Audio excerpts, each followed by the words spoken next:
হৰি ৰাম ৰাম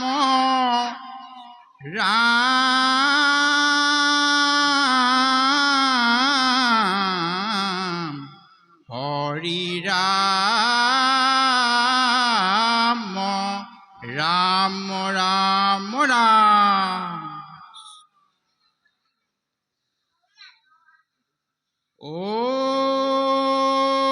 ওম নমো ভগৱতে বাসুদেৱায় ওম নমো ভগৱতে বাসুদেৱায় ওম নমো ভগৱতে বাসুদেৱায়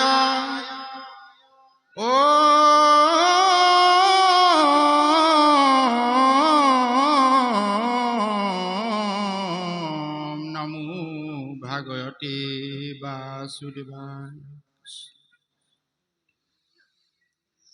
সকল নিগম কল্পতৰু তাৰ ফল মহা ভাগৱত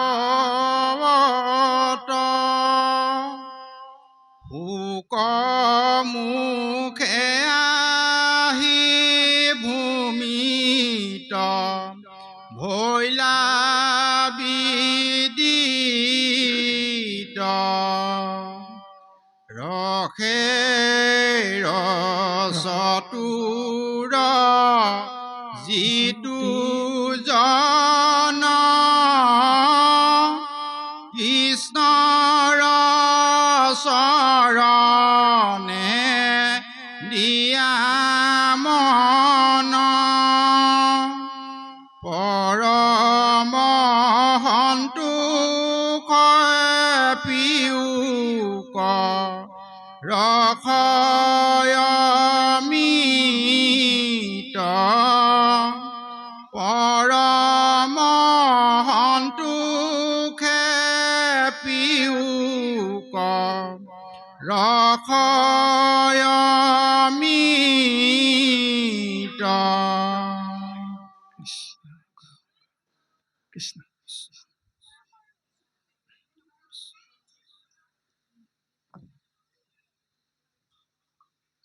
কোন ভাগী স্কন্ধ কোন অধ্যায় আগবঢ়া হওক দ্বিতীয়তে ভাগৱত দ্বিতীয়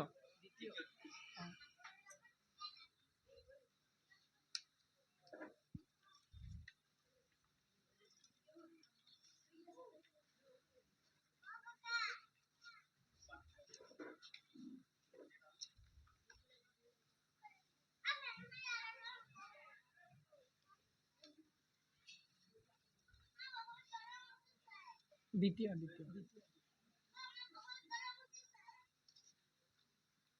প্ৰথমতে ধৰণ দ্বিতীয়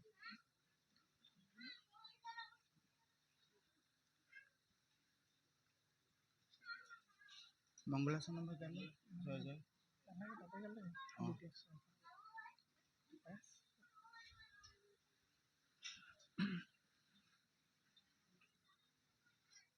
শ্ৰীমদ ভাগৱত দ্বিতীয় স্কন্ধ শ্ৰী কৃষ্ণায় নমঃ মংগলাচৰণ পদ জয় জয় কৃষ্ণ যাৰ স্মৰণ মংগল জাগ যোগাদিৰো হৰি নাম মহাফল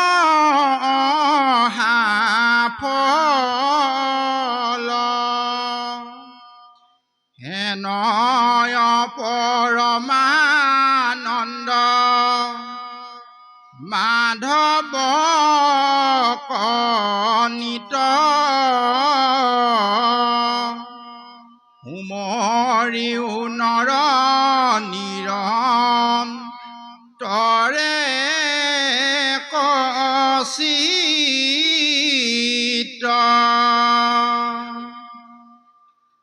কৃষ্ণ কথায় অমৃত পিউহা বধানে কৰিও যতন যাৱে পান থাকে মানে ঘূৰ কলি যুগে মল মতি মনুষ্যৰ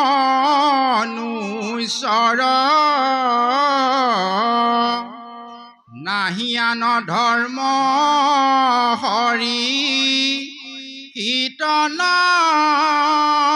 তপৰ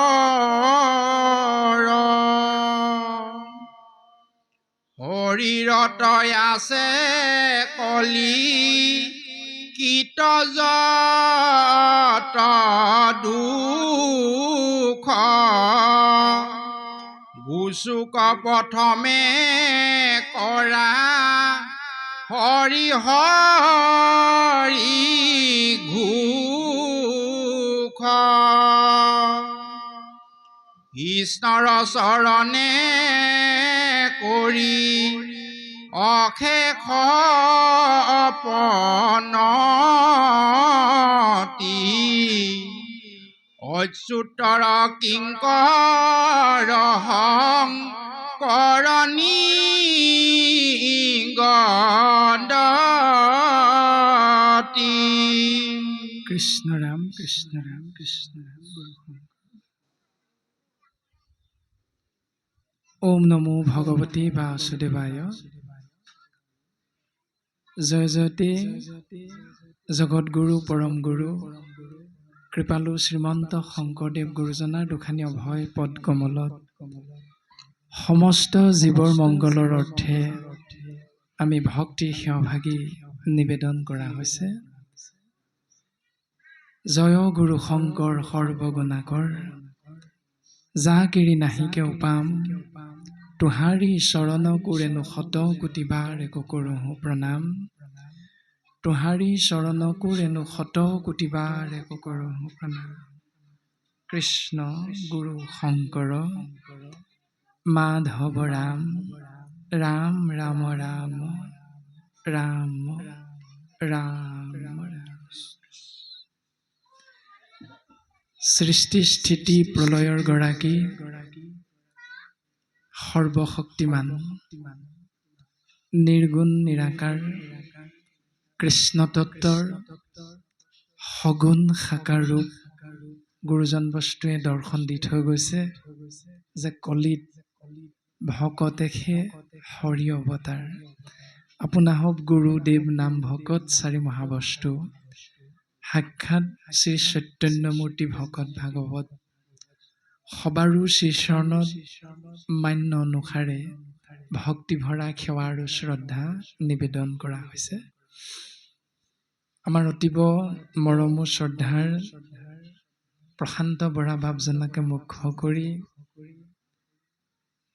পাঠাচাৰ্য বাপ আৰু লগতে যিজনা পৰম বৈষ্ণৱে আজি মহান অনুষ্ঠান ভাগি আয়োজন কৰি আমাৰ দৰে নিষ্কিনক এই মহান দায়িত্ব অৰ্পণ কৰিলে সবাৰো শ্ৰীচৰণত পুনশ্চবাৰ আমি ভক্তিৰ সেৱাভাগী নিবেদন কৰা হৈছে। আৰু আজ্ঞা অনুসৰি কল্পতৰু পুৰাণ সূৰ্য মহাভাগৱত দ্বিতীয় স্কন্ধ পাঠ আৰু পৰ্যালোচনা ভাগৱত মহাধৰ্মৰ মহত্ব দৰ্শন গুৰুজনাই যেনেধৰণে কৰাব বিচাৰিছে আমিও সীমিত জ্ঞানেৰে পদবন্ধে যেনেকৈ ক'ব তেনেধৰণে আগবাঢ়িবৰ বাবে আগবাঢ়িব বিচৰা হৈছে। কিন্তু তাৰ প্ৰাক মুহূৰ্তত আমি এভাগী সেৱা নিবেদন কৰা হৈছে যে ৰাতিলৈ 7 বজাত আমাৰ অন্য এভাগী অনুষ্ঠানো আছে সুদূৰ লংকা কাকিত। গতিকে সেই জেগালৈ ইয়াৰ পৰা আমি যাওঁতে প্ৰায় 6 ঘণ্টা সময়ৰ প্ৰয়োজন হ'ব। সেইকাৰণে 7 বজাত উপস্থিত হোৱাকৈ যেতিয়া আমি যাব লাগিব গতিকে ইয়াৰ পৰা আমি 2 বজাত গাড়ীত উঠিলেহে নিশ্চিত ৰূপত আমি 7 বজাত সেই অনুষ্ঠানভাগি কৰিবগৈ পৰা যাব। সেইকাৰণে আমি 2 বজাৰ ভিতৰত আমি মূৰ্হমতিৰ ওপৰত অৰ্পণ কৰা সেউকীৰ দায়িত্ব আমি বিৰাম দিবৰ বাবে আগবঢ়া হ'ব। আৰু তাৰ পাছৰ কাৰ্যসূচী আমাৰ অতিব শ্ৰদ্ধাৰ প্ৰশান্ত বৰা বাপজনে আগবঢ়াই নিব। আমি সবাৰো শ্ৰীচৰণত এই সেৱাভাগি নিবেদন কৰি দায়িত্ব পালনৰ বাবে আমি আগবাঢ়িব বিচৰা হৈছে। আপোনাক সৰ্বজানন্তা আমি মূৰ্হমতি যে গুৰুজন বস্তুৱে সিদ্ধান্ত দিছে 4 বেদ 14 শাস্ত্ৰ 18 ভাগি পুৰাণ এই সমস্তৰ ভিতৰত সমস্ত বেদান্ত সাৰ মহাভাগৱত শাস্ত্ৰ ইহাৰ অমৃত ৰস পাই পৰম সন্তোষে পান কৰিলে যিজনে তাৰ অন্যত্ৰ ৰসত ৰতি নাই। সমস্ত বেদ বেদান্তৰ সাৰ নাম বস্তুৰ মূল দৰ্শন হ'ল শ্ৰীমদ ভাগৱত বাংময় মূৰ্তি ভগৱন্ত বস্তু নাম ৰূপত প্ৰকাশ হৈছে।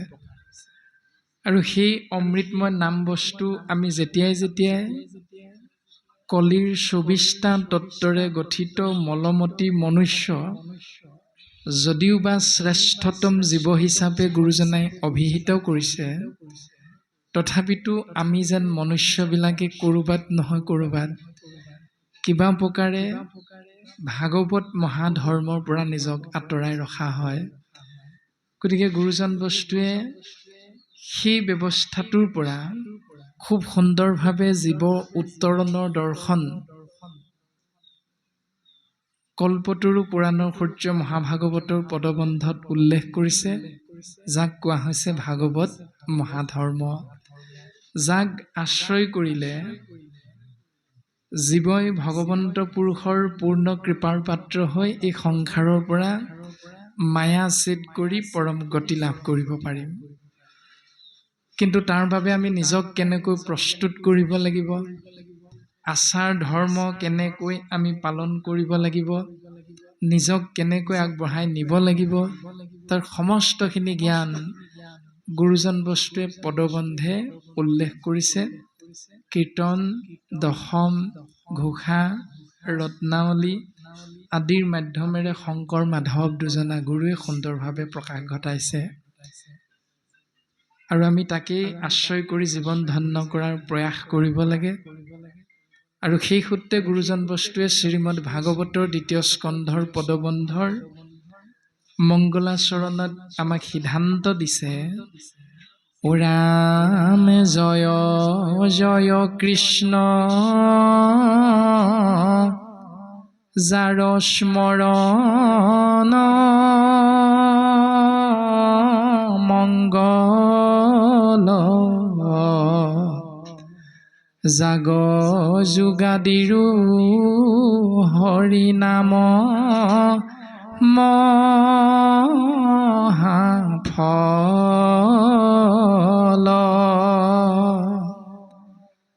হেনয় পৰমানন্দ মাধৱ কনিত সুমৰিও নৰ নিৰন্তৰে এক চিত।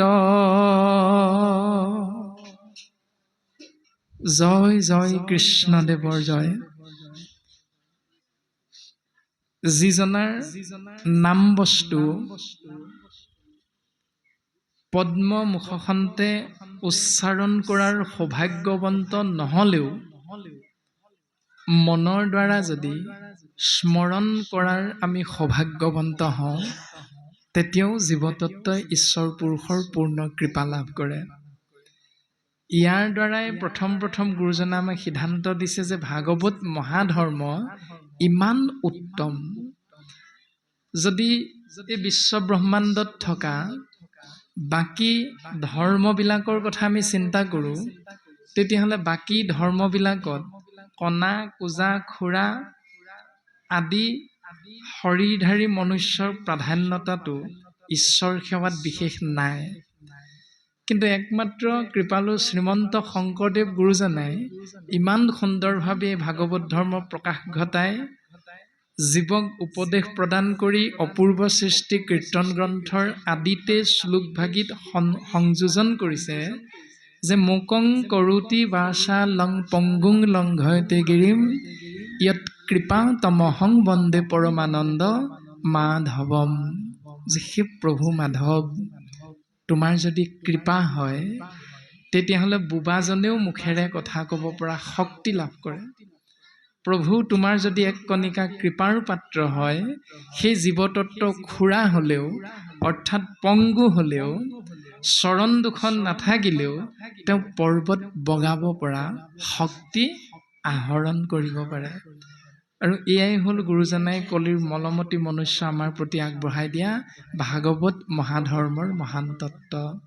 যে জয় জয় কৃষ্ণদেৱৰ জয়, এই কাৰণে যাৰ নাম মনেৰে স্মৰণ কৰা মাত্ৰকে জীৱৰ পৰম মংগল সাধন হয়। এতিয়া আমাৰ এজন নামাচাৰ্য বাপে বৰতাল বজাই সুন্দৰভাৱে প্ৰসংগ কৰি আছে, আৰু আমিও সমস্ত জনাই তেৰাৰ লগত সংগতি ৰাখি সুন্দৰভাৱে সহযোগিতা আগবঢ়াইছোঁ। কিন্তু এটা এনে দিন আহিব যিটো দিনত আমি সেই 3 কেজি ওজনৰ বৰতালযোৰ হাতত লৈ হয়তো অনুষ্ঠানত আনুষ্ঠানিকতা ৰক্ষা কৰি আমি নামাচাৰ্য হ'বগৈ নোৱাৰিম। এদিন আহিব বিচনাত পৰিব লাগিব, যিদিনা আমাক অন্য এজনে বিচনাৰ পৰা দাঙি দিলেহে আমি উঠিব পাৰিম। বিচনাতে আমাক কোনোবাই এমুঠি অন্ন মুখত সুমুৱাই দিলেহে আমি চুবাবলৈ চেষ্টা কৰিব পাৰিম। সেই দিনটোত আমাৰ কৰণীয় কৰ্তব্য কি হ'ব? সেইকাৰণে গুৰুজনাই কীৰ্তনৰ 5টি ভাগৰ দৰ্শন দিছে, যে বীৰ কীৰ্তন, নিবিড় কীৰ্তন, মানস কীৰ্তন, আৰু বীৰ কীৰ্তনৰ আকৌ 2টি ভাগ, উপাংগ আৰু উচ্চাংগ কীৰ্তন। এনেদৰে সৰ্বমুঠ 5টা ভাগ হৈছে। আৰু এই 5টা ভাগৰ ভিতৰত উত্তম ভাগটো হ'ল মানস কীৰ্তন, অৰ্থাৎ মনেৰে ঈশ্বৰক চিন্তা কৰা, মনৰ দ্বাৰা ঈশ্বৰ চিন্তাত নিজকে ব্ৰতি ৰখা। এই ব্যৱস্থাটোৱে হ'ল জীৱৰ শ্ৰেষ্ঠতম দৰ্শন। য'ত পেৰালাইচিছ হৈ হাত দুখন লৰাব নোৱাৰিলেও কেৱল ভাৱনাৰ জৰিয়তে ঈশ্বৰ পুৰুষৰ এক কণিকা কৃপাৰ পাত্ৰ হয় এই মায়াময় সংসাৰৰ মায়া ছেদ কৰি আমি এই পৃথিৱীৰ পৰা পৰিত্ৰাণ পাব পাৰিম। এই সংসাৰ এৰি থৈ আমি সুন্দৰভাৱে পৰলোকলৈ গমন কৰিব পাৰিম। আৰু সেইকাৰণে গুৰুজনাই প্ৰথমে জয় জয় ঘোষণা কৰিছে, কেৱল সৃষ্টি স্থিতি প্ৰলয়ৰ গৰাকী কৃষ্ণস্তু ভগৱান স্বয়ং।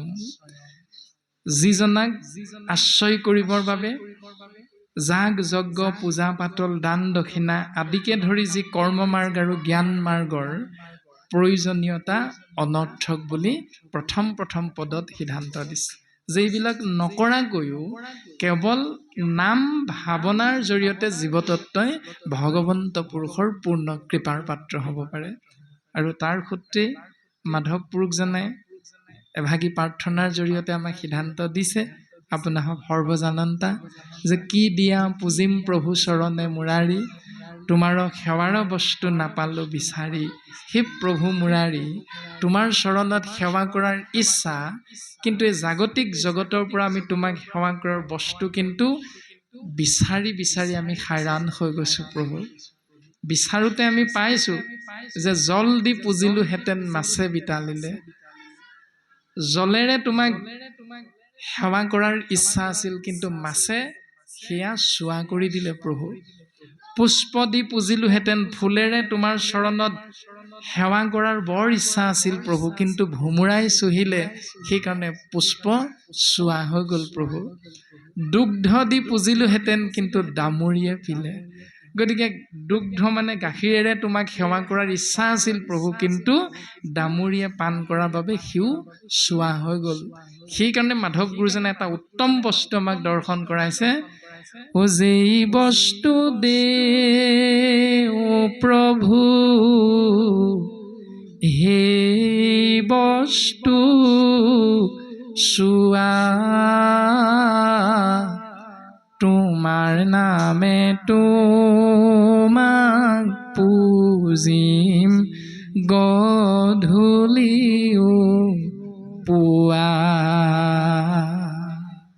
তোমাৰ নামে তোমাক পূজিম গধূলি আৰু পুৱা মানে দিনটো 24 ঘণ্টা সময়ত অন্তত কৰ্মব্যস্ত মনুষ্যই ভাগৱত ধৰ্ম আচৰণ কৰা এই দুটা সময় গুৰুজনে অকণমান আমাক দৰ্শন কৰাইছে যে যদি তুমি পাৰা 24 ঘণ্টাৰ প্ৰত্যেক মুহূৰ্ততে ঈশ্বৰ চিন্তাত থাকা কিন্তু নোৱাৰিলেও কোনো কথা নাই শুই উঠি অন্তত পুৱা ঈশ্বৰ সেৱা কৰা গুৰু সেৱা কৰা আৰু দিনটোৰ অন্তত সন্ধিয়া আকৌ তুমি ৰাতিটোৰ বাবে ঈশ্বৰক অন্তত 5 মিনিট বা 10 মিনিট সময় তুমি সেৱা কৰিবলৈ চেষ্টা কৰিবা এই দৰ্শন কৰ্মমাৰ্গ আৰু জ্ঞান মাৰ্গক বাদ দি এনেধৰণে এটি জীৱতত্ত্বই ঈশ্বৰ পুৰুষৰ পূৰ্ণ কৃপা লাভ কৰি এই মায়াময় সংসাৰৰ মায়াছেদ কৰি পৰম গতি লাভ কৰিব পাৰে তাৰ পাছত প্ৰকাশ কৰিছে হেনয় অৰ্থাৎ সেইজন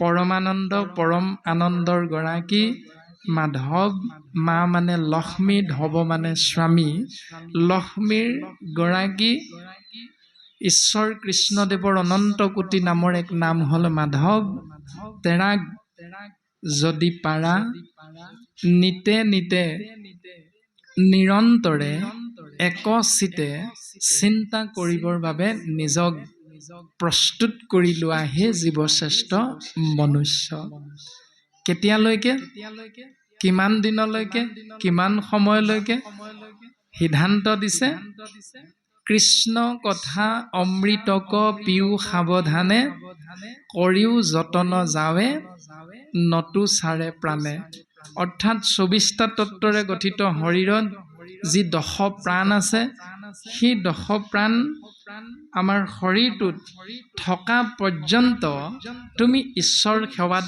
নিজকে আগবঢ়াই দিবা বোলে আমি 40 বছৰ হ'ল আৰু ঈশ্বৰ সেৱা কৰি কৰি আমনি লাগিছে আৰু নকৰোঁ এনেকুৱা ভাৱনাটোৰ পৰা আমাক গুৰুজনাই আঁতৰত থাকিবলৈ কৈছে বোলে আমাৰ 20 বছৰ হৈছেহে এতিয়া আমাৰ শৰণ ল'ব নাই হোৱা এতিয়া নামঘৰত গৈ ধূপ ধূনা চাকি বন্তিৰে ঈশ্বৰ সেৱা কৰাৰ বয়স নাই হোৱা এনেকৈ যি আমাৰ ভাৱনা থাকে এই সমস্তখিনি ভাৱনা নৎসাত কৰি গুৰুজনাই সিদ্ধান্ত দিছে যে অমৃতময় কৃষ্ণ কথা সেই জীৱশ্ৰেষ্ঠ মানৱ তোমালোকে সাৱধানে পান কৰা তেতিয়ালৈকে যেতিয়ালৈকে শৰীৰত প্ৰাণ শক্তি নিহিত হৈ থাকে তেতিয়ালৈকে ও ৰামে ঘোৰ কলি যুগে মলমতি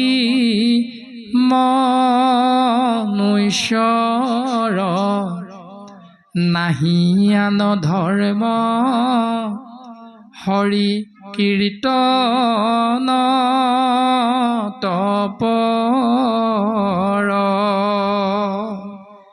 এই ঘোৰ কলিযুগত আমি মানুহবিলাকৰ মনবিলাক মলেৰে ভৰপূৰ বুলি কৈছে আৰু মলেৰে ভৰপূৰ অৰ্থাৎ কুৰ্চুত কপট দম্ভ দেশ্য অহংকাৰ মদ মাচৰ্য ঈৰ্ষা অসূয়া অহিংসা হিংসা অপ্ৰীতি যি আমাৰ শৰীৰত মনত ভাৱনাবিলাক থাকে ইজনক দেখিলে সিজনে মুখখন ইফালে ঘূৰাই দিয়া আদি যিবিলাক ব্যৱস্থা আমি স্বাভাৱিকতে বুজি পাওঁ সেই মলেৰে ভৰপূৰ মনটো কেৱল এটা ভাৱনাযুক্ত গুৰুজন বস্তুৱে হৈ থাকিবৰ বাবে উপদেশ প্ৰদান কৰিছে যে নাহি আন ধৰ্ম হৰি কীৰ্তনত পৰ কৃষ্ণ নাম কীৰ্তন কৃষ্ণ নাম শ্ৰৱণ এই মহাভক্তিৰ বাহিৰে জীৱৰ কল্যাণ সাধন কৰিব পৰা মাৰ্গ দ্বিতীয়টা এই সংসাৰত নাই যাক কোৱা হৈছে ভক্তি শৰীৰত আছে কলিকৃত যত দুখ গুচুক প্ৰথমে কৰা হৰি হৰি ঘোষ এই শৰীৰটোত থকা কলিকৃত যিমানবিলাক দুখ সমস্ত দুখৰ পৰা যদি আমি নিজক আঁতৰাই ৰাখিব বিচাৰোঁ তেতিয়াহ'লে প্ৰথম কৃষ্ণ বিষ্ণু হৰি ৰাম জগত প্ৰসিদ্ধ নাম, লাজ এৰি গাইবা মহা সুখে। লাজ এৰি সন্মান নিবিচাৰি আমি মহা সুখৰ বাবে প্ৰত্যেকেই ভগৱন্ত পুৰুষৰ নামত শৰণ গ্ৰহণ কৰিব লাগে। সেইকাৰণে নামাচাৰ্য প্ৰভুজনে নামত আঁত ধৰোঁতে কৈছিল যে গোপাল গোবিন্দ যদু নন্দন কৃষ্ণৰ চৰণে লৈলো শৰণ। গতিকে আমি সমস্ত জনাৰ প্ৰতি গুৰুজনাই উপদেশ প্ৰদান কৰিছে যে কৃষ্ণ নামত যদি শৰণ গ্ৰহণ কৰিব পাৰা সৰ্বতো প্ৰকাৰে সেই জীৱ তোমৰা হবৰ মংগল নিশ্চিত। এনেধৰণে একাদশ স্কন্ধত কৃষ্ণ উদ্ধৱ সংবাদত প্ৰকাশিত হৈছে। লাজবেৰী গুণ গায়া নাচৈ আনন্দতে জগত পবিত্ৰ কৰে সেহিকে ভকতে। লাজ এৰি সন্মান নিবিচাৰি যদি গোবিন্দ মহাপ্ৰভু কৃষ্ণ গোসাঁইৰ নিৰ্গুণ নাম আশ্ৰয় কৰাটো ভাগৱত ধৰ্ম বুলি শাস্ত্ৰসন্মতে গুৰুজনাৰ উপদেশক আমি শিৰোগত কৰি জীৱন আগবঢ়াই নিবলৈ চেষ্টা কৰোঁ, তেতিয়াহ'লে সেইজন ভকতৰ দ্বাৰা জগত পবিত্ৰ কৰে সেহিহে ভকতে। সেইজন ভকতৰ দ্বাৰাই জগত পবিত্ৰ হয়। এতিয়া জগত মানে কি? বৰ্গীয় জ মানে জন্ম, গ মানে গতি, দন্তীয় ত মানে হ'ল তৎক্ষণাৎ। অৰ্থাৎ জন্ম হ'লে মৃত্যু ধ্ৰুৱ সত্য, মৃত্যু হ'লেও পুনশ্চ জন্ম ধ্ৰুৱ সত্য। এতিয়া জন্ম মৃত্যুৰ প্ৰাক চক্ৰৰ মাজত সোমাই থকা জীৱ চাৰিটা ভাগত বিভক্ত হৈছে: ছেদজ, অণ্ডজ, উদ্ভিদজ আৰু জৰায়ুজ, যাক সহজ অৰ্থত কোৱা হয় উৰণ, বুৰণ, গজন আৰু ভ্ৰমণ। এজোপা গছৰো জন্ম হৈছে আৰু সেই গছজোপাৰো এটা নিৰ্দিষ্ট সময়ত মৃত্যু হয়। এজনী মাছৰো জন্ম হৈছে আৰু সেই মাছজনীৰো এটা নিৰ্দিষ্ট সময়ত মৃত্যু হ'ব। তেনেধৰণে পৰুৱাৰ পৰা আৰম্ভ কৰি বিৰাটকায় হাতীটোলৈকে প্ৰত্যেকটো শৰীৰত এটি জীৱতত্ব প্ৰৱেশ হৈ জন্ম মৃত্যুৰ পাক চক্ৰত মানুহকে ধৰি সমস্তৰে এই প্ৰক্ৰিয়াটো চলি থাকে। সেইকাৰণে চাৰিটা ভাগত বিভক্ত হৈ থকা এই জীৱক গুৰুজনাই এটা শব্দ ব্ৰহ্মেৰে নামাকৰণ কৰিছে, সেয়া হ'ল জগত। গতিকে সেইজন ভকতৰ দ্বাৰাহে উৰণ, বুৰণ, গজন, ভ্ৰমণ চাৰিটা ভাগত বিভক্ত জীৱৰে মংগল হৈ যায়, যে যিজন ভকতে লাজ এৰি সন্মান নিবিচাৰি কেৱল গোবিন্দ মহাপ্ৰভু কৃষ্ণ গোসাঁইৰ নাম আশ্ৰয় কৰাটো জীৱৰ স্বধৰ্ম বুলি শাস্ত্ৰসন্মতে বুজি লৈ সেই নিয়ম কেৱল পালনত নিজকে আগবঢ়াই দিয়া। জৈত থাকে মোৰ ভক্ত উদাৰ চৰিত্ৰ, কীট পতংগকো কৰয় তেখনে পবিত্ৰ। য'ত মোৰ উদাৰ চৰিত্ৰৰ একান্ত ভকতৰ প্ৰৱেশ ঘটে, সেই স্থানত মানুহকে ধৰি বাকী তিনিমুঠি জীৱৰো মংগল সাধন হয়। এইটো শাস্ত্ৰই আমাক সিদ্ধান্ত দিছে। এতিয়া আমি চিন্তা কৰিব লাগে, আমি তেনে এজন উদাৰ চৰিত্ৰৰ ভকত হ'ব পাৰিছোঁ নে নাই পৰা। প্ৰমাণটো কেনেকৈ পাম? প্ৰমাণটো তেতিয়াই পাম যেতিয়া আমি মিতিৰৰ সূত্ৰে যেতিয়া কোনোবা ঘৰ গৃহস্থিত ৰাতিটো কটাবৰ বাবে চেষ্টা কৰিম, তেতিয়াই গিৰিহঁতে যদি চিন্তা কৰে, বোলে মোমাইদেউ আহি ওলালহি, বোলে বৰদেউতা আহি ওলালহি, নহয় দদাইদেউ আহি ওলালহি, নহয় বোলে খুৰীমা আহিল, নহয় জেঠু আহিল, এনেধৰণে সম্পৰ্কক দোহাই দি যেতিয়া আমি চিন্তা কৰিম ব্যৱস্থাটো, বোলে এবছৰ দুবছৰ মানৰ মূৰত জেঠু আহি ওলাইছে, কিহেৰেনো ভাতকেইটা খুৱাম, এই বুলি ভাবি যেতিয়া পুখুৰীৰ দুজনী মাছৰ মৃত্যু হয়, এই কথাটো চিন্তা কৰি যেতিয়া গঁৰালৰ আমলৰীয়া হাঁহটোৰ মৃত্যু হয়, তেতিয়াহ'লে আমি জানিব লাগিব শাস্ত্ৰই কোৱা ভাগৱত ধৰ্মৰ পৰা আমি নিজক আঁতৰাই ৰাখিছোঁ। তাৰমানে জড়িত থাকে মোৰ ভক্ত উদাৰ চৰিত্ৰ। যেতিয়া এজন উদাৰ চৰিত্ৰৰ ভকতৰ উপস্থিতিত এটা আমলৰীয়া হাঁহৰ মৃত্যু হ'ব লগা হয়, যদি এজন উদাৰ চৰিত্ৰৰ ভকতৰ উপস্থিতিত পুখুৰীৰ দুজনী মাছৰ মৃত্যু হ'ব লগা হয়, তেতিয়াহ'লে জানিব লাগিব আপুনি মই সেইজন উদাৰ চৰিত্ৰৰ ভকত হ'বগৈ পৰা নাই। তাৰমানে আমাৰ উপস্থিতিত জীৱকুলৰ অমংগল হ'ল। আৰু শাস্ত্ৰই কৈছে আমি এনে এজন ভকতৰ শাৰীলে নিজক লৈ যাব লাগিব যাতে আমাৰ উপস্থিতিত সমস্ত জগতৰ মংগল সাধন হয়। এই ব্যৱস্থা গুৰুজনে আমাক সুন্দৰভাৱে ভাগৱত ধৰ্মৰ জৰিয়তে বুজাবৰ বাবে চেষ্টা কৰিছে যে শৰীৰত আছে কলিকৃত যত দুখ, গোচুক প্ৰথমে কৰা হৰি হৰি ঘোষ। এই দৰ্শন প্ৰকাশিত হৈছে। আৰু ভাগৱতৰ প্ৰথম স্কন্ধটো পদবন্ধে কৈছে, যিটো বাক্যে নাই নাম কৃষ্ণৰ চৰিত্ৰ, উচ্ছিষ্ট গৰ্তটো কৰি সি অপবিত্ৰ।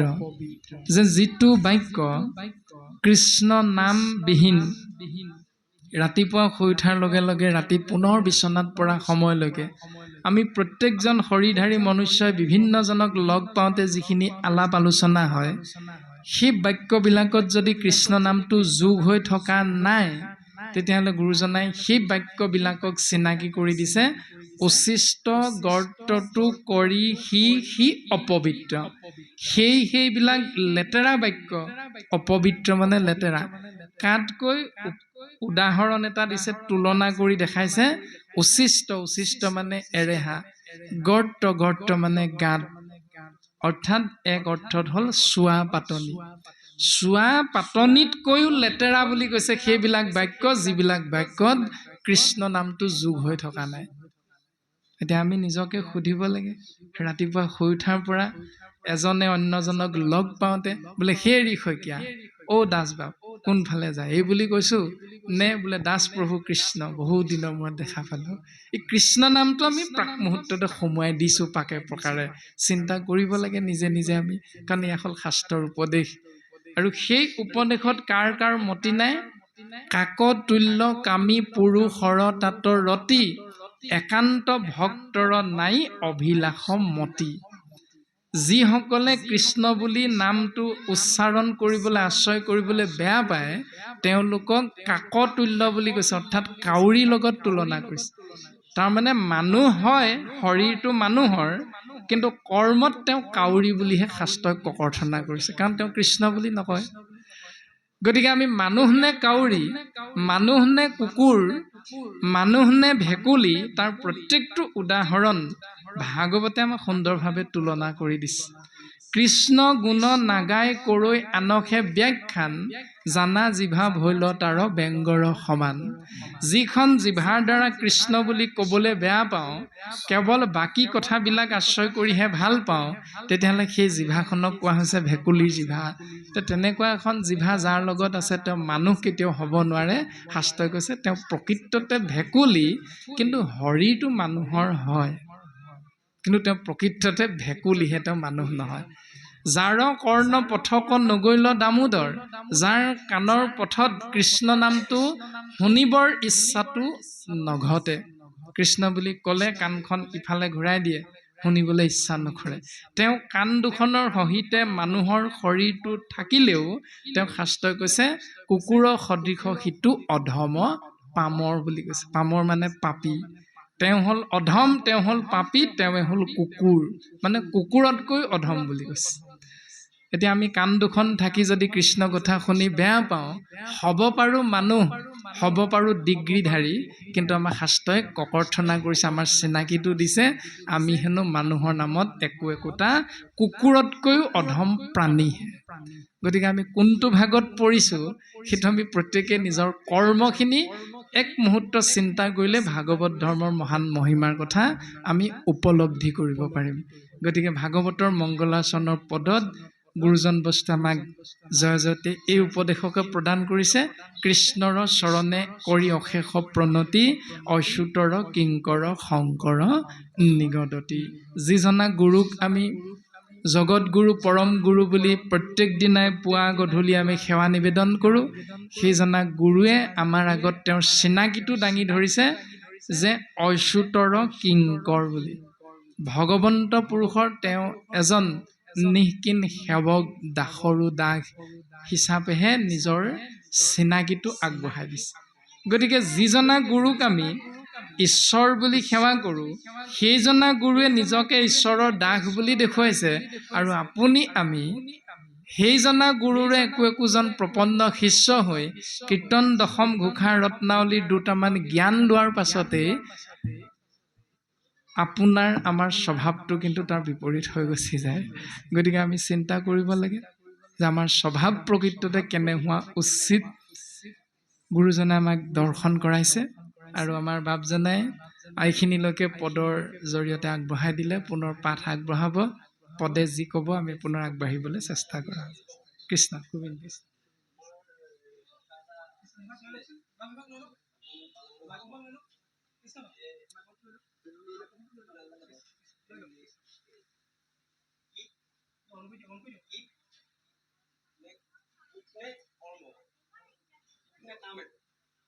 কোনটো?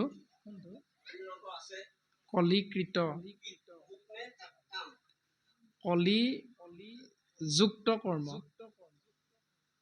হয় হয়, পোকৰ কথা নাই কোৱা, মানে কলিকৃত, কৃত শব্দটো দন্তীয় তটোত জোৰ দিয়া হৈছে আৰু আপুনি দন্তীয় তটোত জোৰটো দিয়া নাই। সেইটো হৈছে কীট আৰু কৃত, এনেধৰণে কোৱা হৈছে। তাৰ অৰ্থটো হৈছে কলিৰ দ্বাৰা, মানে কলিৰ আবেষ্টনীৰ মাজত থকা। হয়, শৰীৰত যিবিলাক বেয়া গুণ আছে, কলিৰ দ্বাৰা উৎপন্ন হোৱা যিবিলাক গুণ, সেই গুণখিনিৰ কথা কোৱা হৈছে কৃত বুলি। শব্দটোৰ অৰ্থটো তেনেধৰণে প্ৰকাশ ঘটাইছে। কৃষ্ণ। আপুনি যদি বেলেগ কিবা ভাবিছে আগবঢ়াই দিলে ভাল হ'ব। কৃষ্ণ। হয়, কৃষ্ণ। হয়, নাই ইয়াত প্ৰকাশিত। হয়,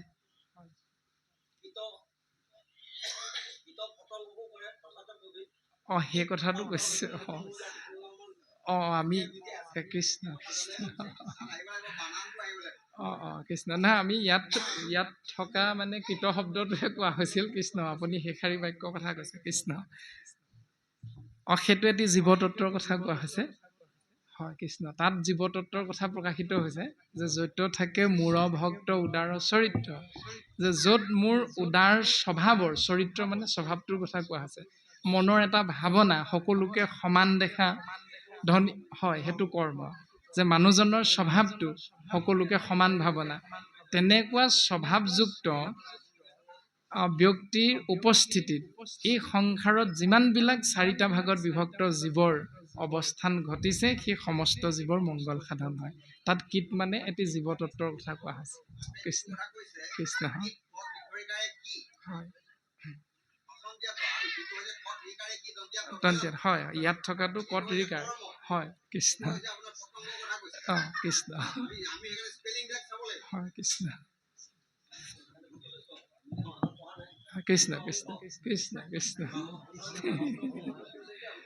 হয় হয়, কৃষ্ণ কৃষ্ণ।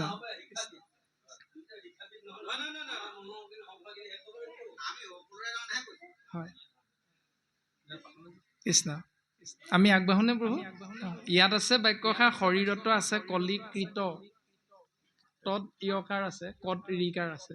আৰু ইয়াৰ আগৰ যিশাৰী বাক্য কোৱা হৈছিল, তাত সেই বাপে কোৱা কট দীৰ্ঘইকাৰ হচন্তীয় দন্তীয়া তটো দিয়ে বহু ঠাইত। কৃষ্ণ কৃষ্ণ গোবিন্দ। আমি আগবাঢ়োনে প্ৰভু? কৃষ্ণ। ভাগৱত ধৰ্ম কথন দ্বিতীয় স্কন্ধৰ কথা শুনিও চুকে নিপতিৰ প্ৰশ্ন পাছে শুনি মুনি হুকে কৃষ্ণ পদ পংকজক হৃদয়ত ধৰি দিলন্ত সিদ্ধান্ত তাংক সাধুবাদ কৰি ধন্য নৰ প্ৰতিমতি উত্তম তোমাৰ উচিলা যিটো কথা সংসাৰতে হাৰ মুখ্যৰু সাধন ইটো জগতৰে হিত লভিলা মুকুতি যিটো তাহাৰো বাঞ্ছিত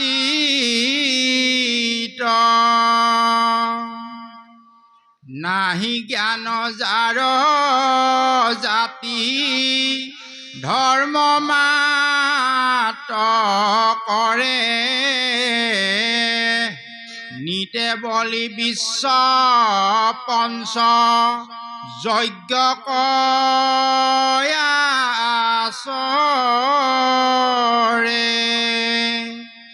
তাহাৰ শ্ৰোতব্য কথা আছে অসংখ্যাত হৰি বিমুখৰ হৈ ব্যৰ্থে আয়ু পাত দিন ভৈলে ধন কুটুম বৰ চিন্তা কৰোঁ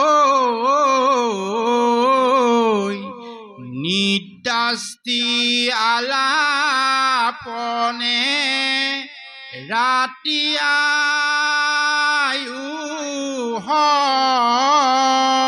হৰৈ মিছা বিষয়ক মাত্ৰ কৰৈ অভিলাষ সিহেতু নেদেখৈ নৰে আপোনাৰ বিনাশ কৃষ্ণ আমি শৰীৰধাৰী মনুষ্যই নিজৰ বিনাশ দেখা নাপাওঁ তাৰ মূল কাৰণ কি এই বিষয়ে আমাক গুৰুজন বৈষ্ণৱে উপদেশ প্ৰদান কৰিছে ব্যাসৰ পুত্ৰ মহামানী শুকগুৰুৰ দ্বাৰা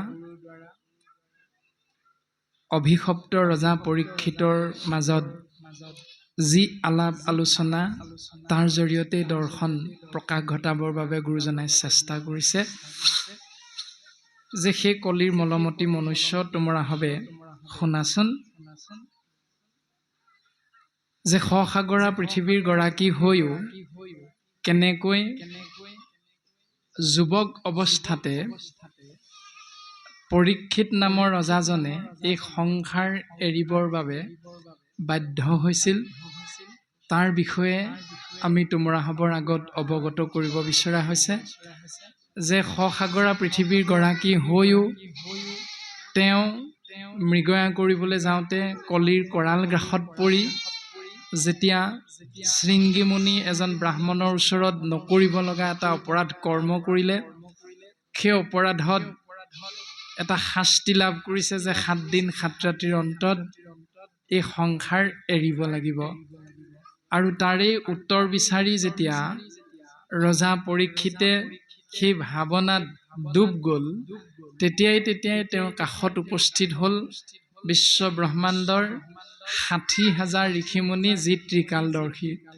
আৰু সেই 60,000 ঋষিমুনিৰ উপস্থিতিত ৰজা পৰীক্ষিতে তেওঁলোকৰ চৰণত সেৱা নিবেদন কৰিছে আৰু গুৰুজন বৈষ্ণৱে প্ৰকাশ ঘটাইছে যে দ্বিতীয় স্কন্ধৰ কথা শুনিও উৎসুকে নৃপতিৰ প্ৰশ্ন পাছে শুনি মুনি শুকে নৃপতি মানে ৰজা পৰীক্ষিত আৰু পৰীক্ষিতেনো কি প্ৰশ্ন কৰিছে সেই প্ৰশ্নটো শুনাৰ পাছত শুকগুৰুৱেনো কি উত্তৰ দিছে কেনেকৈ উত্তৰ দিছে এই দৰ্শন প্ৰশ্নটো প্ৰথম স্কন্ধৰ শেষৰ ফালে আগবঢ়াই দিয়া হৈছে ভাগৱতৰ পদত প্ৰকাশিত হৈছে হেৰা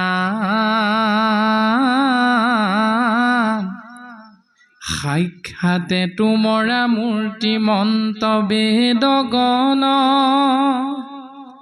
ভৈলাই আখি মোৰ উপকাৰে উপশন এতেকে তোমাত পুচু কোন মহাধৰ্ম কহিও কলো কৰ কৰ্তব্য কোন কৰ্ম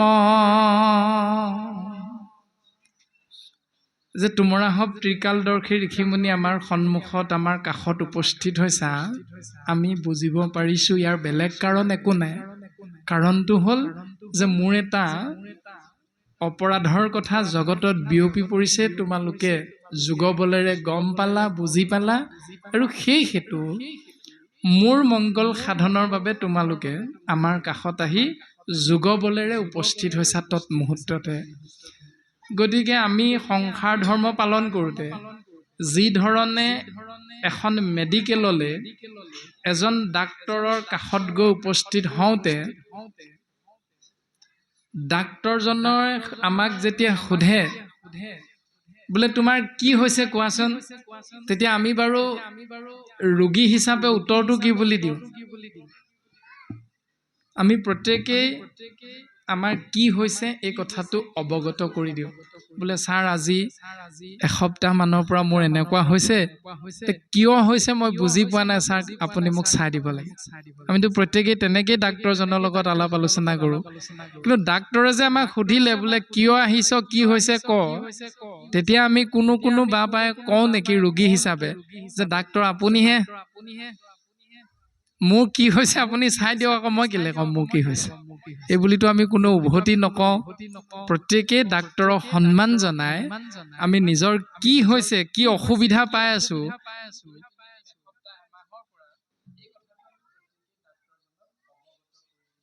আৰু তাৰে আলম লৈ